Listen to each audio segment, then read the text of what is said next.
Olá, boa noite, seja bem-vindo ao ND, que hoje vai falar sobre um projeto muito especial, o Inova Baixada Santista.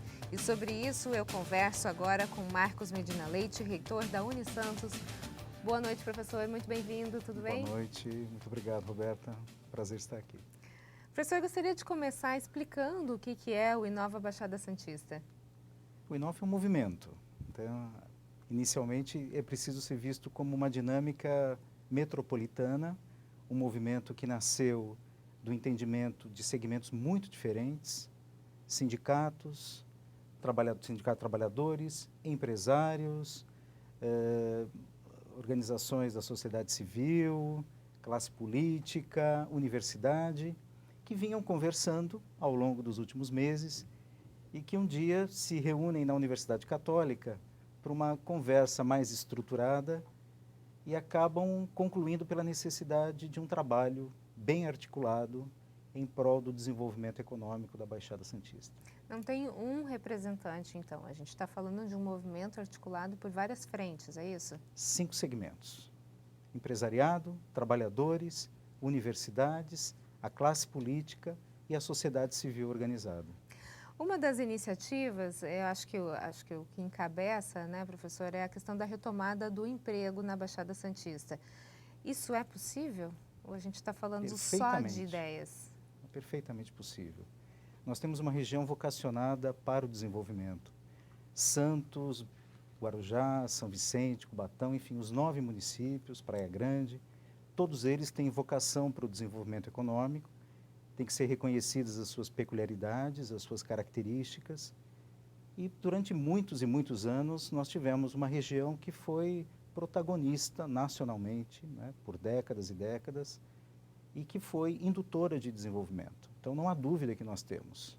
E é preciso saber o que hoje tem provocado essa nossa dificuldade, enfim, eu diria, rateio, né, em conseguir retomar o desenvolvimento nos padrões que nós nos acostumamos por muitos anos. Dá para a gente voltar aos tempos áureos?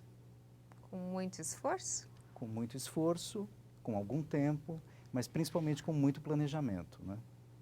Antecipando oportunidades, discutindo sobre quais são os vieses do desenvolvimento, as vocações regionais, compreendendo que devemos fazer algumas lições de casa, que passa por reconhecer aonde nós nos equivocamos no passado recente, que oportunidades não aproveitamos. Eu costumo dizer que as janelas de oportunidade vêm e vão, e algumas delas se abriram para nós e não foram suficientemente aproveitadas. Então, quiçá, agora reconheçamos essas oportunidades e possamos empreender o desenvolvimento que a nossa região precisa.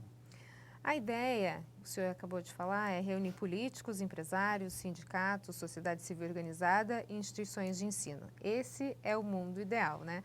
Agora, não são interesses muitas vezes antagônicos? Como é que você vai botar na mesma mesa, de repente, um político, um sindicalista e os dois vão lutar pela mesma coisa? Dá para pensar nisso? Dá, e nós já temos experimentado isso. E você está certa quando diz que não é tarefa fácil. A construção das etapas que nós vivemos até o momento já mostraram isso. Portanto, o que nos pareceu assim, absolutamente fundamental era construir em cima do consenso quais são os temas em torno dos quais nós vamos nos voltar.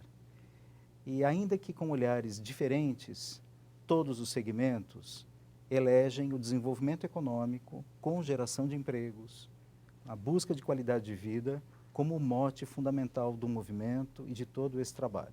Então já é uma grande conquista. Mas eu diria que nós fomos além, porque nós conseguimos reunir dentro deste movimento 5 segmentos e imaginando que esses segmentos são homogêneos. Mas os segmentos também não são homogêneos. Sim. E cada um deles guarda um desafio próprio de articulação, que vem sendo trabalhado e que até o momento tem tido respostas muito positivas. Esse movimento em si já é um grande ganho, Roberta. Eu acho que nós temos que comemorar o fato de que conseguimos encontrar pontos em comum, de que desenvolvemos esse trabalho numa perspectiva que é benéfica a toda a sociedade metropolitana. Então, isso já é, em si, uma grande conquista. Vamos entender, então, um pouquinho, professor Medina, qual é o papel das universidades nesse cenário, então? Na dinâmica desse movimento, eu diria que alguns fatores assim foram importantíssimos.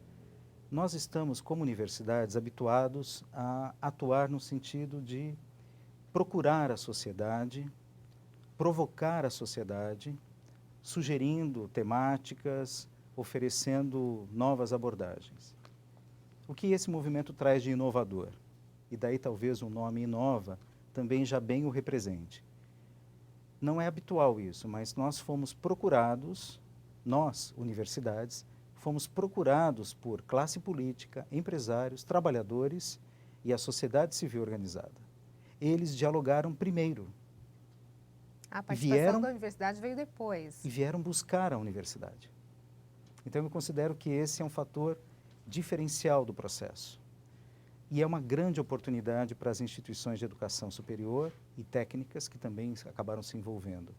A oportunidade de que nós ofereçamos uma leitura, um diagnóstico, ofereçamos sugestões para o caminhar da nossa região metropolitana. Então, temos já nesse aspecto um grande diferencial. É comum que a universidade procure a sociedade, é comum que a sociedade veja na universidade aquela que a incomoda no bom sentido. Mas é muito raro que a sociedade se organize e procure a universidade. Essa ajuda, né? E, sob esse aspecto, acho que nós já temos uma grande conquista. Primeiro passo. No segundo passo, as instituições tão diferentes em tamanho, tempo de existência, origem, organização administrativa, envolvimento com pesquisa, distribuídas ao longo da região metropolitana, porque nós temos instituições de Peruíbe a Bertioga. E aí a gente está falando de todas as instituições existentes? 28 instituições que possuem campus universitário, pelo menos um, na região. Todas foram contactadas, todas tiveram oportunidade de se apresentar e, a partir daí, iniciar esse trabalho conjunto. Portanto, eu ressalto esse segundo aspecto, o desafio de reunirmos esse conjunto tão diverso de instituições para estabelecer um padrão comum de trabalho, para construir uma metodologia que nos permita dar respostas à sociedade que nos procurou. E nós temos a obrigação de dar uma resposta. E aí vão ser feitos cruzamentos de dados, é isso, reitor? Como é que vocês pretendem fazer essa pesquisa, então, e trazer esse resultado para esse grupo que está pedindo uma ajuda aos universitários? Pedindo, exatamente, acho que está bem colocado isso. Nós precisamos, e foi ótimo que alguém tenha nos provocado nesse sentido, são respostas que a sociedade precisa ter, caminhos que ela precisa ter condições de trabalhar, e é papel da universidade oferecer esses caminhos. Nós fomos atrás de todas as instituições que possuem os campi aqui na região, estruturamos inicialmente um desenho metodológico. Esse desenho metodológico foi confirmado pelo conjunto dos segmentos como adequado. Discutimos com cada uma das instituições em momentos oportunos. Nós temos feito reuniões no último mês, 2, às vezes 3 reuniões por semana, com esses conjuntos ampliados. E, em torno disso, construímos uma metodologia já bastante bem detalhada. Essa metodologia envolve, numa etapa inicial, o reconhecimento de que nós temos áreas vocacionadas regionalmente para o desenvolvimento econômico. A história prova isso. Nós temos um histórico como região portuária, como um terminal no sentido amplo da palavra, né? Como um espaço logístico amplamente complexo, não é? Com multimodais. Portanto, temos uma vocação para a questão logística e de transportes. A história mostra que temos uma vocação para a área de siderurgia, metalurgia. Nós somos uma região, enfim, belezas naturais destacadas, somos uma região turística. Então, um primeiro olhar sobre a realidade da Baixada Santista já nos propiciou significar grandes áreas em torno das quais, inicialmente, nós olharemos a perspectiva de desenvolvimento econômico. Então, 6 grandes áreas foram estruturadas e, a partir delas, nós iniciaremos esse trabalho. Ok, a gente vai para um rápido intervalo e na sequência a gente continua a falar um pouquinho mais sobre o Inova Baixada Santista. Nós voltamos já já. O ND está de volta e o nosso assunto de hoje é o Inova Baixada Santista e sobre isso eu converso com o reitor da Unisantos, professor Marcos Medina Leite. Professora, hoje, sem essa pesquisa concluída, essa pesquisa que está sendo feita por todas essas universidades, como é que o senhor arriscaria definir o estágio do desenvolvimento econômico e social da Baixada Santista? Dá um palpite? Insuficiente. Se nós caminharmos pelas ruas das nossas cidades, você verá o que tem sido a perspectiva econômica para as nossas populações.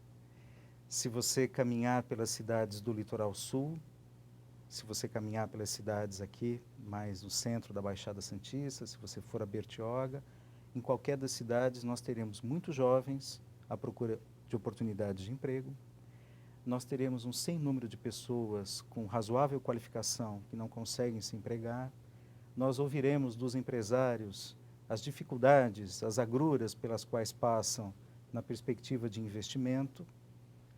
Para eles falta entre segurança jurídica, perspectiva de retomada, suporte para as suas atividades e para os seus investimentos. Então, acho que todos nós que somos cidadãos da Baixada Santista reconhecemos que há muito o que fazer para que os nossos jovens, para que os empresários, para que os trabalhadores, enfim, para que as famílias tenham a segurança que gostariam de ter e as perspectivas para as suas vidas, para o desenvolvimento, para o trabalho, como gostariam de ter. Agora, muita coisa do que o senhor está falando, a gente entende que depende muito do poder público, né? Quando a gente fala da parte empresarial, a questão da Previdência, que acabou de ser votada, toda essa questão de segurança, enfim.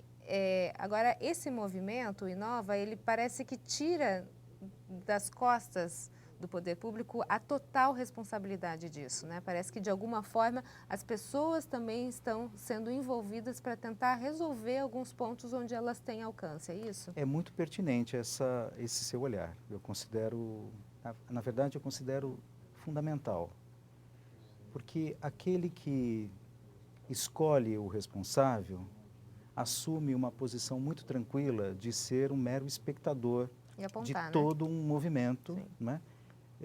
Se isso é responsabilidade do Estado, do poder público, do poder instituído, então eu me posiciono de uma forma muito confortável, seja para criticar ou seja para usufruir daquilo que foi pensado e articulado por outro. A sociedade só vai alcançar um padrão de desenvolvimento quando atingir maturidade também nesse aspecto. Maturidade de compreender que ela deve ser sujeita da sua história, né? Que a sociedade deve se organizar, seja para apoiar iniciativas que lhe pareçam razoáveis, seja para criticá-las e seja para construir novos caminhos. Sim. Nós somos seres plenos, né, interagentes, nós temos uma sociedade dotada de complexidade suficiente e de alternativas suficientes para que esses caminhos possam ser pensados e construídos sem que dependamos de um pai provedor, não é, que nos sugira essa postura resignada de observar apenas o que acontece. Então, eu entendo, sim, que o movimento, de alguma forma, retoma um grau de responsabilidade que é próprio e que jamais pode deixar de se sentir, né, próprio da sociedade civil. Tem que Agora, ser a visto por ela. população, professor, de alguma forma também consegue participar desse movimento? Claro. Como Claro. que pode ser Nós feito? estamos numa fase ainda bem inicial. Eu depois posso dar mais detalhes sobre a metodologia que está sendo aplicada. Nós constituímos os grupos de trabalho tão logo o evento de lançamento que ocorreu agora no último dia 20 de agosto no SESC aqui em Santos. Desse dia, nós, em mais ou menos uma semana, reunimos em 3 momentos diferentes as instituições universitárias para que conseguimos constituir os grupos de trabalho. Os grupos foram constituídos na segunda-feira da semana passada. A primeira etapa desse trabalho é a de levantamento de dados, de caracterização de cada um dos setores, levantamento dos indicadores, estudos sobre a situação particular de cada segmento econômico envolvido no trabalho, para que então partamos para duas ações, que eu considero que são um divisor de águas. A primeira, um processo de diálogo com toda a sociedade, em todos os seus segmentos.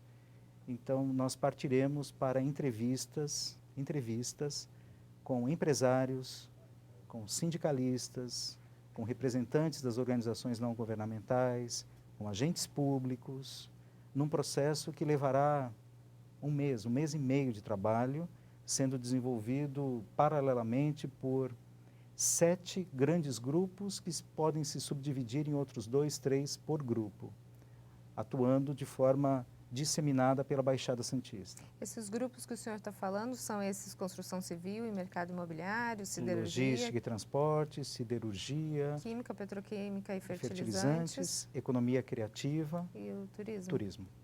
Então, são 6 grandes segmentos econômicos inicialmente elencados para esse trabalho. Muitas pessoas nos questionaram sobre a possibilidade de outros serem agregados. Eu diria que é total. Nós elegemos esses 6 inicialmente para que consigamos concluir uma avaliação diagnóstica num período ainda razoavelmente curto de tempo. E é um diagnóstico feito por cidade ou é feito de uma forma metropolitana geral? Necessariamente metropolitana. É claro que, ao apropriarmos-nos dos dados, alguns deles estarão mais segmentados, mas a ideia é que o trabalho de angariar dados, refletir sobre seus impactos, analisar as perspectivas, nos leve também a observar grandes assimetrias que talvez tenhamos dentro da região e que poderiam ser superadas num trabalho de desenvolvimento efetivamente voltado a alcançar mais equilíbrio e mais oportunidade para todos os habitantes da Baixada Santista, né? Afinal, nós temos uma região muito extensa, não é? São 9 cidades, agora me falta exatamente a distância entre elas, mas eu arriscaria que de ponta a ponta nós tenhamos algo perto de 160 quilômetros, né?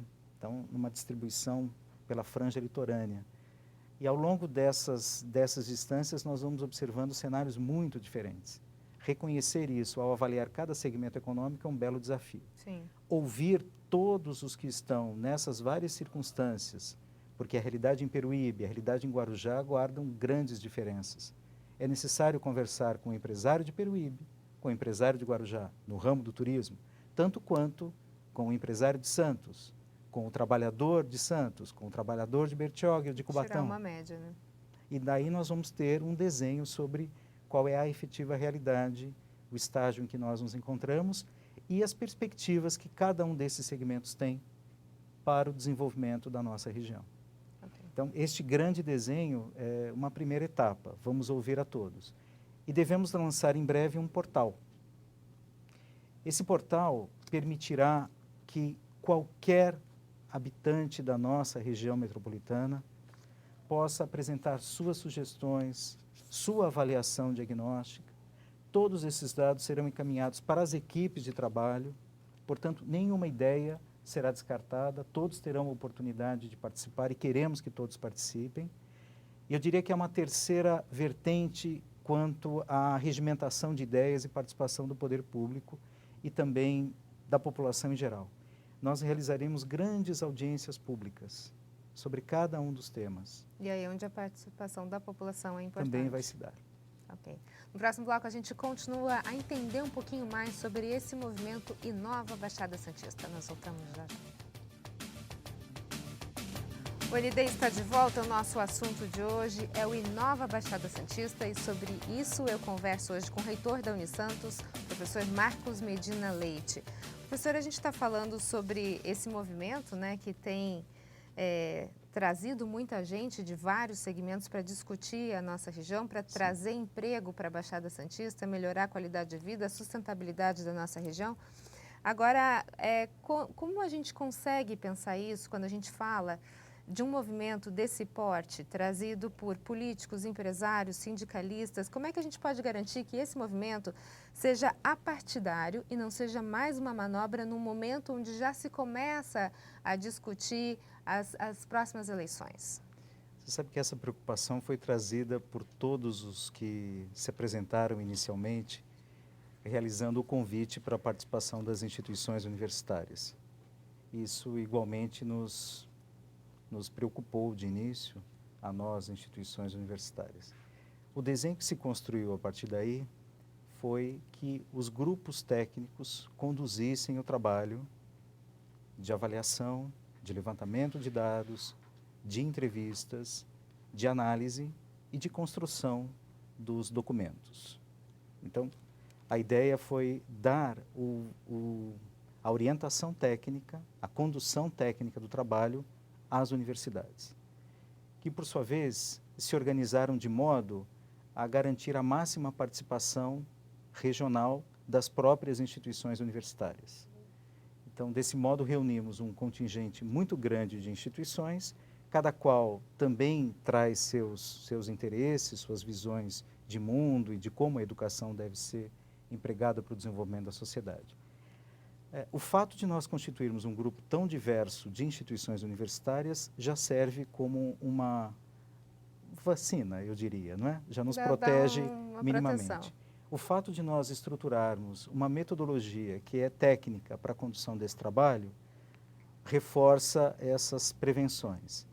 E a maneira pela qual nós pretendemos que o processo seja conduzido, no sentido da participação popular, da oitiva de segmentos muito diversos, vão nos distanciando, por assim dizer, de um olhar que possa representar algum efeito de manipulação ou de interesse político partidário menor. Porque não dá para evitar que haja essa participação do poder público, porque a gente está falando de assuntos que são pertinentes e de responsabilidade deles também, por isso a participação deles é muito importante. Eu diria fundamental, eles Mas serão nesse ouvidos. momento né? a gente fica com medo, né? Parece que isso pode ser uma certa manobra, dessa forma não. Eu considero que não, porque veja, todos os gestores públicos serão ouvidos. Independente dos partidos. Partidos ou município, é fundamental. Aliás, nós gostaríamos de tê-los muito próximos a nós. Porque, independente da coloração partidária, o fato é que o gestor público lida com a complexidade que está inerente ao desenvolvimento econômico, que se alcança ou que não se alcança. Isso é pauta cotidiana dos nossos prefeitos, dos nossos vereadores. Eles têm muito a nos sugerir, não é? Têm muito a oferecer como ideia, como avaliação diagnóstica. Temos que ouvi-los a todos, mas temos que ouvir a sociedade amplamente. Professora, a gente está no finalzinho do nosso programa. Eu gostaria de dar a oportunidade para o senhor fazer um convite, um apelo para a população que quiser participar e rapidamente falar como é que a gente conseguiria atrair novos investimentos e então reerguer a nossa região. Bom, a segunda pergunta eu acho que nós vamos responder em novembro.